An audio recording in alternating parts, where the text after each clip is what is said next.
नमस्कार दोस्तों। एसएससी का प्रीवियस ईयर का इम्पोर्टेंट प्रश्न। एक व्यापार में ए बी सी तीनों साझेदारों को 95,000 का कुल लाभ प्राप्त हुआ। ए ने कुल पूंजी का आधा समय के लिए लगाया, बी ने कुल पूंजी का एक तिहाई समय के लिए लगाया, तीसरे हिस्सेदार ने अपना हिस्सा पूरे समय के लिए लगाया। दोस्तों, पार्टनरशिप से संबंधित प्रीवियस ईयर का इंपॉर्टेंट प्रश्न है। इस प्रश्न को हम करेंगे आसान ट्रिक से सॉल्व। दोस्तों, ट्रिक देखने से पहले अगर आप हमारे चैनल पर नए हैं तो हमारे चैनल को सब्सक्राइब कर लीजिए, क्योंकि हमारे चैनल पर इसी प्रकार के प्रीवियस ईयर के प्रश्नों के उत्तर आते रहते हैं।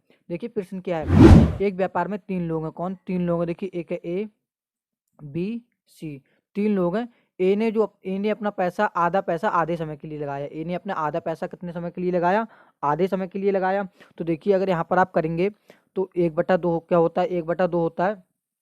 1/2 इंटू उसने कितने समय के लिए लगाया? आधे समय के लिए लगाया। कितने समय के लिए लगाया? आधे समय के लिए लगाया। तो इस प्रकार करेंगे, आप इससे काटेंगे तो कितने बार में जाएगा? 3 बार में। यानी ए ने जो तीन हिस्सा उसने आधा पैसा, तो हम क्या वैल्यू निकल के आ गई आधे पैसे की? 3 गुणा कितने समय के लिए लगाया? आधे समय के लिए लगाया। आप सभी को पता होगा, amount into time is equal to क्या होता है? Profit. Amount into time is equal to क्या होता है? प्रॉफिट होता है यहाँ पर। अब देखिए बी क्या कह रहा है। बी ने कुल पूंजी का एक तिहाई समय के लिए लगाया। बी ने कुल पूंजी का एक तिहाई समय के लिए लगाया। देखिए, बी ने कुल पूंजी का एक तिहाई समय के लिए लगाया। तो इसका देखिए क्या हो जाएगा? 1/3 गुणा कितने समय के लिए लगाया?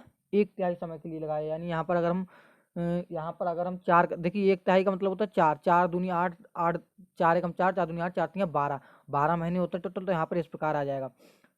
देखिए यहाँ पर गलत हो गया। देखिए यहाँ पर 12 आएगा पूरा, क्योंकि महीना पूरे कितने होते हैं? 12। उसने एक तिहाई लगाया, तो आप इससे 3 को काटेंगे, कितनी बार में जाएगा? 4 बार में। कितनी बार में जाएगा? 4 बार में। तो हमारा यहाँ पर 4 निकल के आ जाएगा। और उसने कितना लगाया था? आधा हिस्सा। बी ने कितना लगाया था? आधा हिस्सा अपना लगाया था 1/3 तिहाई समय के लिए। तो 1/3 तिहाई का मतलब हमारा कितना निकल के आ गया? 4 है यहाँ पर हमारा निकल के आ गया। इसी प्रकार सी का पढ़िए। सी का तीसरे हिस्सेदार ने अपना पूरा हिस्सा पूरे समय के लिए लगाया। तीसरे हिस्सेदार ने अपना पूरा हिस्सा, यानी पूरा हिस्सा एक, कितने समय के लिए लगाया? पूरे समय के लिए लगाया। पूरा समय कितना होता है? 12 मंथ का पूरा समय होता है। आई होप गाइस आपको इतनी बात समझ में आ गई होगी। अगर आपको इतनी बात समझ में आ गई, आप इसके अगले का प्रश्न आसानी से सॉल्व कर सकते हैं। देखिए अब इसमें कुछ नहीं है। सबसे पहले क्या करना है, इनकी देखिए गुणा कर लीजिए। गुणा जब आप करेंगे तो कितना निकल के आ जाएगा? 3 छक कितना हो गया? 18 हो गया। अनुपात 2 चौक कितना हो गया? 8 हो गया। 12 एकम कितना हो गया? 12। कोई अगर ये कट रहा है तो इसको काट लीजिए। देखिए 2 से कट रहा है। 2 नेम कितना हो गया? 18 हो गया। 2 चौक 8 हो गया। 2 छंग कितना हो गया? 12 हो गया। अब कुछ नहीं करना, प्रश्न बड़ा ही आसान बन चुका है। देखिए इन सबको ऐड कर लीजिए। इन सबको जब आप ऐड करेंगे तो कितना निकल के आ जाएगा? देखिए 9 और 4 13 और 6 कितना हो जाएगा? 13 6 कितना हो जाएगा यहाँ पर हमारा? 19। 13 6 हमारा कितना हो जाएगा? 19। 19 बराबर प्रश्न में दिया हुआ है। देखिए 19 बराबर कितना दिया हुआ है? 95,000। प्रश्न में पहले दिया हुआ है तीनों व्यापार ए बी सी को 95,000 का लाभ प्राप्त हुआ। 19 बराबर कितना दिया हुआ है? 95,000। हमें क्या करना होता है? हमें एक बराबर निकालना होता है। तो जिसकी वैल्यू पूछिए हम उसकी वैल्यू बाद में आसानी से निकाल सकते हैं। एक बराबर कितना निकल के आ जाए? देखिए 19 की 1 से गुणा करेंगे। एक बराबर कितना हो जाएगा? 19 पंजे 95। 19 पंजे 95 कितना निकल के आ गया? देखिए 5,000। 19 पंजे 95 कितना निकल के आ गया? 5,000 हमारा यहाँ पर एक बराबर निकल के आ गया है। अब जिसका पूछा है हम उसकी वैल्यू लगा देंगे। अब देखिए क्या हमसे पूछा है प्रश्न में। प्रश्न में देखिए क्या पूछा है। तीसरे हिस्सेदार ने अपना हिस्सा पूरे समय के लिए लगाया। आप यहाँ पर जिसकी वैल्यू निकालना चाहें, वहां पर देखिए थोड़ा प्रश्न छूट चुका है। यहाँ पर अगर पूछा है कि सी ने अपना सी ने कितने समय के लिए लगाया, तो आप इसकी गुणा कर लीजिए। 5 की गुणा अगर आप 6 से करेंगे तो कितना हो जाएगा? 5 से कितना हो जाएगा? 30 हो जाएगा। देखिए अगर बात आ जाए यहाँ पर सी ने अपना पैसा, जो सी को कितना लाभ प्राप्त हुआ, यहाँ पर प्रश्न आ जाए सी को कितना लाभ प्राप्त हुआ, तो आप इसकी गुणा करा दीजिए। 6 की कितना हो जाएगा? देखिए 5 छक कितना हो जाएगा? 30। 5 छक कितना हो जाएगा? 30। तो 3,000 रुपये सी को प्राप्त होगा। इसी प्रकार अगर ए की बात की जाए तो 5 की इससे गुणा करा दीजिए। 5 नेम कितना हो गया? देखिए 45। 5 नेम कितना हो गया?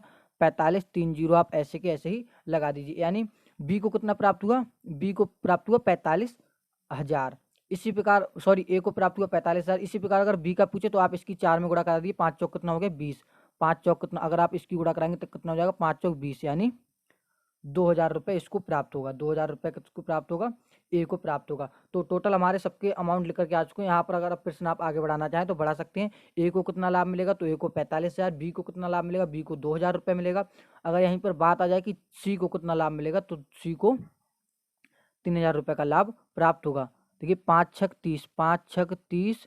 यहाँ पर दोस्तों 3 जीरो आएंगे यहाँ पर, क्योंकि 5 छक 30 तो हो गया, 3 जीरो का 3 जीरो यहाँ पर हमारा निकल के आ जाएगा। इसी प्रकार यहाँ पर 5 चौक 20 और यहाँ पर 3 जीरो जैसे हैं वैसे ही आ जाएंगे, मतलब 45,000, 20,000 और 3,000 का लाभ प्राप्त होगा। देखिए यहाँ पर अगर आप सभी को ऐड करेंगे, यहाँ पर आप ऐड करेंगे तो कितना देखिए निकल के आ जाएगा। देखिए इस प्रकार ऐड कर लीजिए। देखिए 45,000 है, मैं सिर्फ इसको 45 समझ, लेकिन 45,000 देखिए आप यहाँ पर लिखेंगे 45,000, 3 जीरो हो गया यहाँ पर हमारा। इसी प्रकार देखिए कितना है यहाँ पर 20,000, इसी प्रकार यहाँ पर कितना है देखिए 30,000। आप इसको ऐड करेंगे तो कितना आ जाएगा, जीरो का जीरो, यहाँ पर भी जीरो का जीरो, यहाँ पर भी, यहाँ पर 5 आ जाएगा, यहाँ पर 4 और 2 कितना हो गया 6 हो गया, 6 और 3 9 हो गया। यानी हमारा टोटल लाभ कितना आ गया 95,000। और प्रश्न में पहले ही बोला था कि 95,000 तीनों साझेदार को लाभ प्राप्त होगा, तो यहाँ पर हमारा प्रश्न एकदम करेक्ट आ चुका है आंसर निकल के। देखिए प्रश्न में अगर ए का लाभ पूछा आप उसका भी निकाल सकते हैं, बी का पूछे बी का भी निकाल सकते हैं, सी का भी निकाल सकते हैं, क्योंकि हमें देखिए टोटल लाभ दिया हुआ है, टोटल लाभ दिया हुआ है, हम किसी का भी लाभ निकाल सकते हैं। आई होप गाइस आपको प्रश्न समझ में आ गया होगा।